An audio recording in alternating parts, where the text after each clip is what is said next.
Who's to put Simon Boo? Me. Who? Your hands. Okay, send it to your face. Good. Right. Niall Hickman.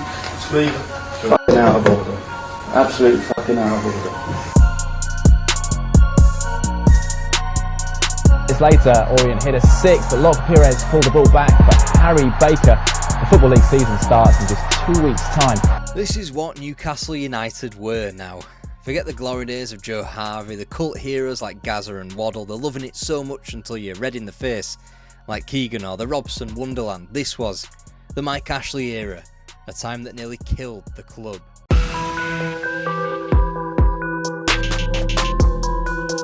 And yes, I know Lee Bowyer and Kieran Dyer's heavyweight clash didn't fall under the Mike Ashley remit, but it was certainly a sign of where things were heading.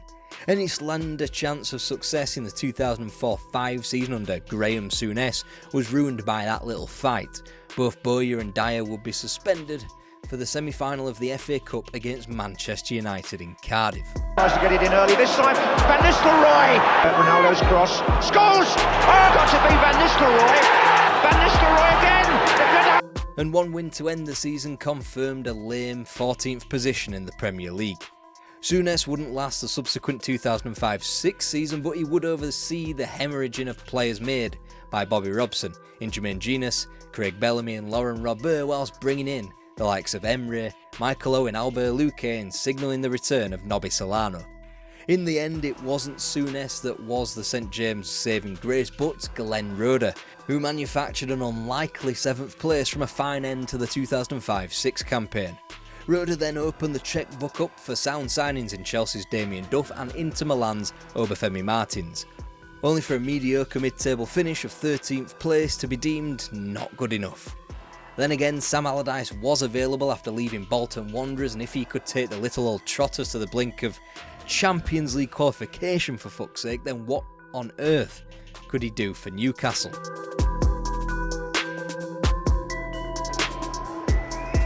Cranshaw delivers. Oh, it's gone straight through! A 4th goal for Portsmouth. The middle. Torres inside. It's bubble. It's all over. January it was, by the time he was finally cut.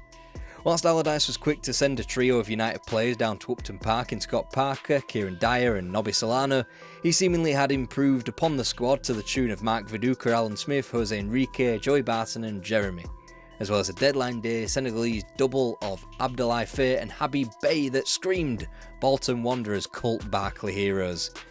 Only problem was, another incoming that summer.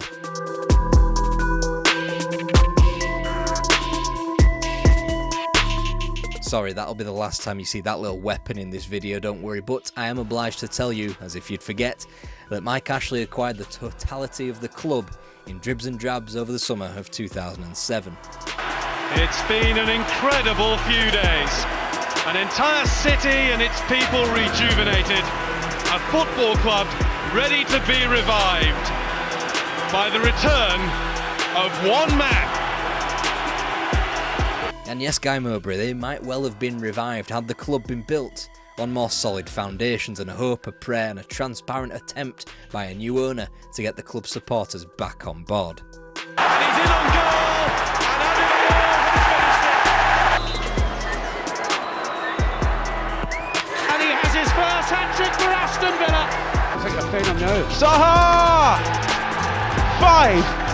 5! Needless to say, it did not work. Only a late 7-game unbeaten rally in March and April did anything to stave off relegation to the Championship. But what could Kevin Keegan do given some money and an open transfer window? The summer business started great. Jonas Gutierrez was an excitable winger. In Sebastian Bassong and Fabrizio Colaccini you had 2 robust centre-halves. Then Emre gets sold. Then James Milner gets flogged. Chaos ensues. Deadline day passes and Kevin Keegan is incensed, finally negotiating his resignation days later, which throws what could have been a productive summer into complete and utter disrepute. The club was quickly subject to a half-assed takeover bid which, given the runtime still left on this video, means that Mike Ashley rejected it despite announcing his intentions to sell. Wouldn't be the last time he'd pull the rug out from under the fans like that. Newcastle were mere weeks into the season, they needed a new manager, this was a new age of continental inspiration, so who did they turn to? It was, of course, Joe, you're a cunt, Kinnear. Alright, who's the front Simon Boo? Who? Your hands. The quiet dignity of Sir Bobby Robson this absolutely was not, as the manager, who hadn't managed in the Premier League for nearly a decade, let's not forget, launched into 50 swears over 5 minutes in interviews. They went unbeaten in the first 3 matches of his tenure, with jailbird Joey Barton scoring for the first time upon his release against West Brom. Again, the Sir Bobby Robson era this was not. Kinnear would tiptoe around his own position, safe in the knowledge he wouldn't be there for long as they bounced from the blunderbuss of a 5-1 loss at home to Liverpool to the Charles Insomnia saga. Finally, ill health took Kinnear to the hospital, not the grave, Jesus Christ. In his place temporarily Chris Hughton before a successor was found. He delivered the club's first win since Christmas, a 3-2 win at West Brom. It would be their penultimate triumph of the season. The big idea, with the club spiralling down the drain on April Fool's Day no less, was to hire Alan Shearer as club manager. Safe to say, it did not work. Quickly, Colaccini's left it, Anelka, and off the woodwork, Lampard! In at the heart of the Newcastle defence, to camera, surely must be, and Fulham have the lead at Newcastle United. To Barry, a little deflection! Gareth Barry may claim the goal. Seismic. Newcastle United were relegated from the Premier League. There hadn't been a demotion so shocking in the division outside of Leeds United 5 years prior, and the Magpies didn't even have the excuse of a financial disaster of epic proportions like they did. This, alternatively, was a blundering mess of decisions from above coming in repeatable and quick-fire fashion.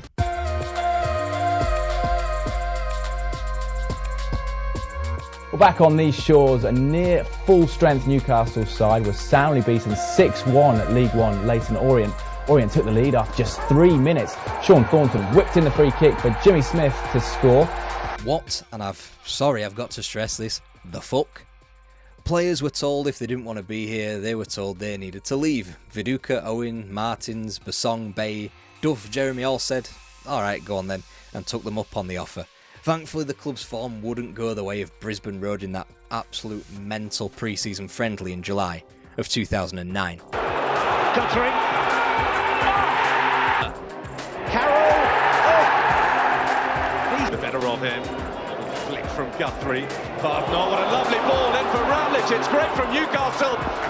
Oh, and Despite turning a £20 million transfer profit, the Toon were still strong enough to have visitors to St James Park quaking in their little EFL boots before kick-off, and they were still capable of grinding out late season wins on the road at places like Vicarage Road, the Keep Moat and the Medeski Stadium before promotion was finally sealed. You could say it was the most enjoyable season under the ownership, but 1, that was a low bar, and 2, it was hoped that it could go under the radar and be largely forgotten out of sheer embarrassment. The Toon came strutting back into the Premier League with a Premier League quality core in Barton, Smith, Nolan and Colaccini, and only added to it. In Czech Teota, United got one of the keenest central midfielders in the league that season, and at a pinch at £3.5 million. Meanwhile, Hatem Ben Arfa was a shrewd move on loan from Marseille, whilst Dan Gosling and Sol Campbell appeared with just one major departure in Nicky Butt. A fresh team into the league, they could be forgiven for the erratic form that delivered these two performances within a month of each other. With away, Amiobi Nolan! Rattles the woodwork, still not clear. Lee with the efforts! There was a crack of optimism about the place. Not even Hatem Ben Arfa's horrific leg break against Manchester City in October could dent the mood. Then Stevenage of league pissing 2 went and put 3 past them in the FA Cup. Then Andy Carroll was flogged to Liverpool for £35 million with no time to source a replacement. Then, with pessimism, a newfound cellmate, the poison was re-injected into the club. Chris Hughton, a man quickly loved throughout his managerial tenure, sacked in place of a man who had last managed in League One, Alan Pardew. There wasn't an uptick in form. Newcastle slumped to an average but understandable 12th place. It paints a picture of the season when one of the rare highlights was a drawn match at home. Nonetheless, here it is, for old time's sake. they're on the back foot here immediately. Andre Arshavin, it's Giroud. Theo Walcott, 3-0. Bakary Sagna's cross, 4-0. Sporting, Leon Ben. It's dealt with. Tiote! Incredible! Still, it represented a a little whisper of the type of spirit a Newcastle United team should have. In the summer of 2011, that was mixed in with a wee French Revolution players like Yohan Cabaye and football manager wonderkid Gabriel Obertan, being joined by non-Frenchman yet still FM wonderkid Davide Santon, all the same. And even though he wasn't French, he certainly spoke it. Hello Demba Ba on a free transfer, would you believe, from West Ham United. Still, there was a niggling doubt, despite the uptick in quality, that the experience in Kevin Nolan and Joey Barton was being frittered away. Then Newcastle took to the field, and all the worries simply evaporated.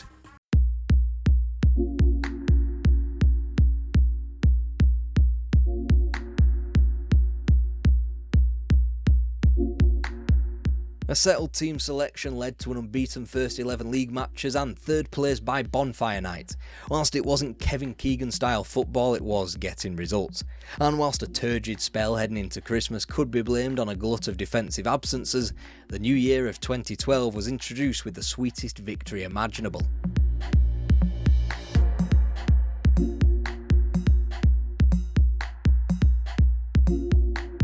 Just forget about the 5 goals shipped at Craven Cottage and White Hart Lane, or the other loss in London against Arsenal in March. January, after all, was renowned for the introduction of Papi Cissé. You all remember it, don't you? Cissé and Ba, 2 Senegalese legends scoring goals by the bucket load. Except the truth was they didn't really get along. Demba Ba was shunted out wide to utilise Cissé's goal-scoring form centrally, and they were preoccupied anyway with AFCON for the first few weeks of 2012. But once the pair got going on the pitch, a Champions League push was on the cards.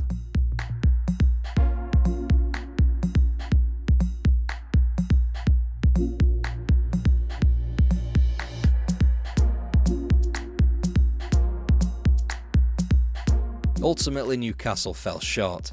Chelsea's surprise Champions League win in Munich would have barred the Magpies from the competition anyway, even if they had cracked the Premier League's top 4. Nonetheless, a drastic improvement and a first top half finish for 6 years. Just where could Newcastle go from here?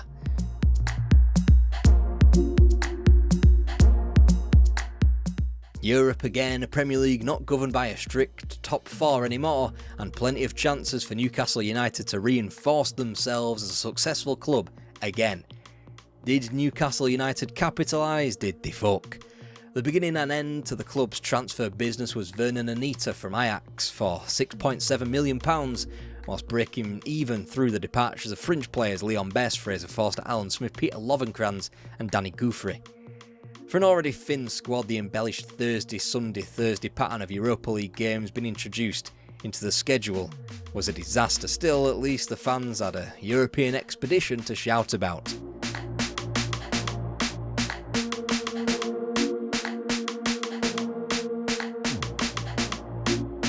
They'd always have the trips to Bruges, Bordeaux, Lisbon, the late winner against Anzi, going in front away to Benfica, but it always just felt temporary. Alan Pardew cancelling Christmas parties was the filling in a bizarre sandwich that saw him put hands on a 4th official at the start of the 2012-13 season and sticking a headbutt on David Mailer at the end of the subsequent campaign. The money was always there, as proven when the French-speaking invasion continued in the January transfer window of 2013 with talent like Matteo Debuchy, Yohan Gouffran and Moussa Sissoko. But with one hand Mike Ashley would begrudgingly give, he'd be quick to take away. Demba Ba sold to Chelsea, for example, in the same month. Newcastle United had become a shell, 16th and just 5 points away from the drop in 2013, had become 10th after nothing short of a miracle the year after. A 2-1 win on the final away day of 2013 confirmed Newcastle's Premier League survival. Almost the very next act seemed almost designed to piss off every single supporter imaginable when Joe Kinnear was appointed director of football. Just when you thought the club had gotten over the bizarre director of football appointments. Dennis Wise. But what was Kinnear doing as director of football? Here's the business the club conducted in the summer of 2013. Yeah, this is it in its entirety. Yohan Cabaye didn't leave in the summer, but effectively did, going on strike after Newcastle had rejected a low-ball offer from Arsenal. And it was round Christmas, when Cabaye bothered to show back up again, that the Magpies' form kicked up a gear. Typically though, after he'd gone, the club won just 4 of their remaining 15 matches. And whilst a non-existent transfer policy was somewhat rectified in the summer of 2014, The balance was never really struck properly. Ineosi Perez, Remy Cabella, Emmanuel Riveri, Darryl Janmaat, too many players were without requisite experience in English football or too young, or both. Those that did, Jack Colback, Carl Darlow and Jamal Lascelles, weren't exactly Premier League ready either. So was it even a shock anymore that it took Newcastle United until October 18th to win their first game of the season? Still, Pardew had one last trick up his sleeve, 5 victories on the spin, which took the club from 18th to 5th, with a League Cup triumph at Manchester City interspersed within that run. Before, obviously, he quit a month after this run in favour of a return to Crystal Palace, the mighty Crystal Palace. Fan sentiment hadn't been overly positive towards Pardew, but there was in hindsight an argument to be made that he was potentially the most solid manager in this sordid era at St James's Park. He was certainly better than the successor, John Carver. The former Sir Bobby Robson assistant won precisely 3 games of Premier League football. He told everyone who would listen that he was the best coach in the league and only didn't endanger Newcastle's top flight status because he was hired far too late in the day to be so catastrophic. Somehow though, the club was only mathematically ensured of their Premier League spot for the following season because of a final day 2-0 win over West Ham at home. As the Gallagher breathed a sigh of exasperation with a slight dash of relief, it was patently clear that Carver wouldn't be around for the following season. That summer Mike Ashley actually fronted up. Well, hold on, fronted up, very loose term there. What he actually did was appear in front of a camera, said some empty words along the lines of "I'm not leaving until we've won a trophy," before shuffling off. And that only put the fear of God into Newcastle supporters. How was he ever going to leave if he wasn't capable of running a club good enough to get into the 5th round of the FA Cup? Seriously, go back and have a look. Actually don't, here it is. Newcastle United got eliminated at either the 3rd or 4th round of the Cup in every single season under Mike Ashley's ownership up to that point. Well, he must have had one hell of a managerial choice up his sleeve then. I sort of knew. Oh, Jesus Christ, no. Steve somehow lasted until March, bouncing to and from such seminal moments as conceding 6 at Manchester City, shipping 5 more at Alan Pardew's Crystal Palace, the almighty Crystal Palace, as well as the ultimate indignity, losing 3-0 to the Mackhams in October. The fact that Mike Ashley waited until March the 11th to replace him with Rafael Benitez is even worse than if he hadn't bothered at all to replace Steve McLaren. It took the new coach 5 matches to start to turn the ship around, and in that time they'd been held at home to Sunderland and lost on their travels to eventual champions Leicester, as well as at Carrow Road and St Mary's. It was only a monumentally bad Aston Villa team keeping Newcastle off the foot of the table, and only a great escape of daft proportions that was going to keep the tune up. Still, they went the final 6 unbeaten despite drawing at home to Manchester City, getting a point at Anfield and sticking 5 past Spurs. They were down. The process would repeat itself. Isn't it funny that a full starting 11 full of players can be signed at a moment's notice when an investment is on a downward spiral? The likes of Dwight Gale, Matt Ritchie, Isaac Hayden, Kieran Clark, Grant Hanley among others would sign. The club would blitz through on all comers to return to the Premier League, and then with a guaranteed inflation of cash in the biggest league, most profitable league in the world, let's not forget, Newcastle spending flatlined once again. To be charitable and to lie, this would be to call his business shrewd or savvy. To be realistic and be truthful, it would be to call this type of business unimaginative, lazy and unambitious. Armed with a capable manager in Rafael Benitez, a sizable fan base that poured money into the club and an average band of players, Newcastle were future-proof from relegation. Therefore the investment was protected. The ownership didn't have to spend money. Newcastle's place was now 13th to 10th. Don't get too excited in the cup competitions, wouldn't want the supporters to get too happy. Rafael Benitez would have enough by 2019, with fans completely understandable. Steve Bruce would achieve roughly the same things but leave under a cloud. He was replaced by a complicated salvation. Mike Ashley gone, the PIF in. Newcastle United had escaped the greasy clutches of a topless fat boy retail entrepreneur and found themselves safe in the blood-stained hands of Saudi Arabia. Such was the torment felt for 14 long years. The majority of Newcastle fans have felt comforted by the Middle Eastern embrace. They've given them Wembley as a routine, not a treat. They've given them nights like Paris, Milan and Dortmund. They've given them this.